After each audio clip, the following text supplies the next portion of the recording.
Do you trust the Book of Enoch? I do not. It's been proven if you do your research that the Book of Enoch, first and foremost, if you want to know about Enoch, go to the Bible. It talks about him. He was an evangelist. Understand? He walked perfectly with God for 300 years that he did not taste death. Makes sense, right? So if you want to go and learn about Enoch, you don't focus on the false scribe who impersonated him and said he wrote about him when he wasn't even in his time. You go to the book that talks about Enoch, right? Enoch was perfect because he trusted God and he evangelized. Understand? He was a preacher, truly, and he walked perfectly with God. That's what it means. But people, they get focused on these vain babbling. Book of Enoch, Anunnaki, understand what I'm saying? Leviathan, and all these different things. You will miss the forest for the trees. It'll go right over your head. Makes sense? If you focus on those things. Because in 1 Timothy chapter 2, Paul literally says, I determined not to know anything else saved Jesus and him crucified. Do you know what that means? Apostle Paul, who wrote 14 epistles, 14 books of the New Testament, says that he determines to only focus on Jesus and his crucifixion. Why? Very simple. Because you can know all about Anunnaki, Nakashim, Seraphims, Cherubims. You can know all about the end times, pre-trib, mid-trib, post-trib. You can. But if you don't have a relationship with Jesus, then Matthew 7:21-23 will come into play. Not everyone who says, Lord, Lord, shall enter my kingdom. Very dangerous, right?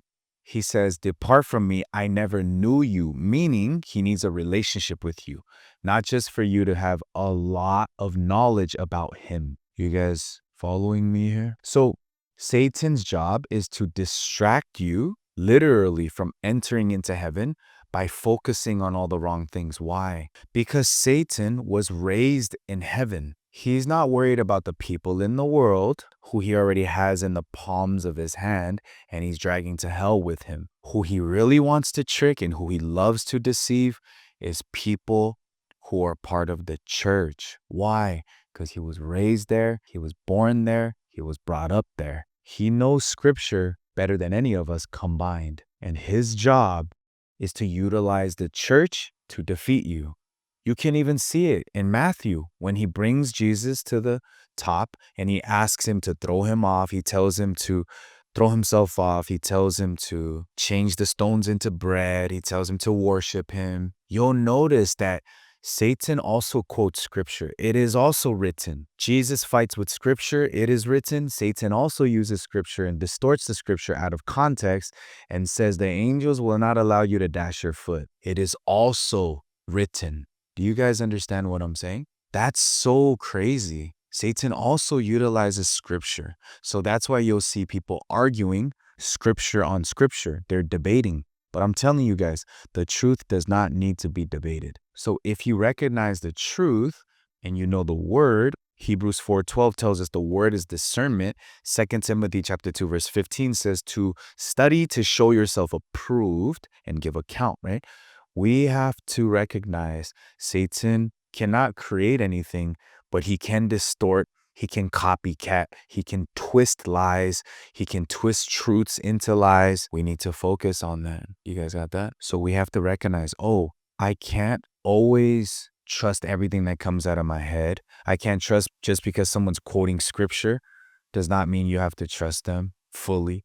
What is the heart posture behind it? Are they quoting scripture to weaponize it? I'm sorry to say, like a lot of apologetics do. Or are they quoting scripture as a description of God and passing all the glory back to Jesus? You guys following me here, right? How do you guys overcome temptation? Do a lot of us struggle here with temptation? Do you know why you struggle with temptation? It's not because you're lukewarm, right? Why do we struggle with temptation? It's very simple. When you look at Romans chapter 6, verse 11, it says, reckon yourselves dead unto sin, but alive in God through Christ, right? What does that actually mean? Many people don't recognize that they're already dead to sin.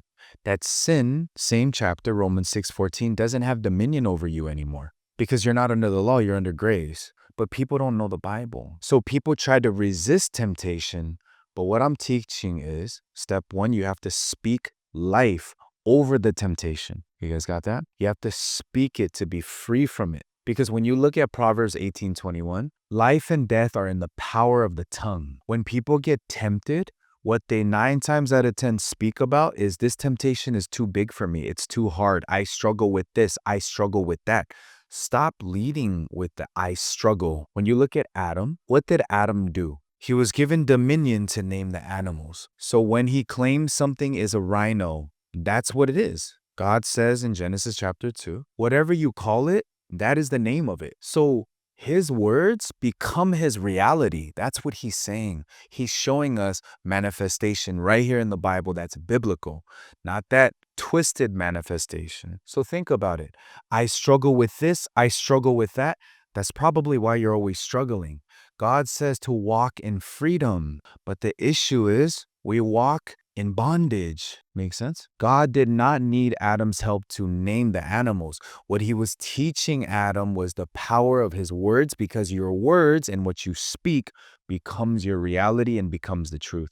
So in that case, he's teaching us also how to overcome temptation. Your issue is not that you struggle with temptation. It's that you don't know the power of your tongue and how strong this weapon is. We use this to preach the gospel, but we can also use this to kill souls as well. Understand? So Adam, through his tongue, is defining reality through his words, but we keep defining defeat over ourselves with our words. Sheesh, that's a bar. Understand what I'm saying, guys? That's the issue here. You guys got it, right? So step 1 in overcoming your temptation is very clear. It's speaking life over that. No, although I'm struggling now, this is not my identity. Father God, you have given me victory through the blood in Jesus Christ. I am a new creature, 2 Corinthians 5:17. Sin has no dominion over me. Get thee behind me, Satan. Understand? I am free from this, but Satan keeps trying to pull me back by making me look at the situation, by making me speak about the situation and walk in defeat. Understand? You guys got that, right? So next time temptation comes to your brain, you have to pause and you have to declare. I want you guys to do 2 things. Pause, stop what you're doing, and declare. I am free from this. This does not have power over me, and I'm not going to engage in this. You guys got it?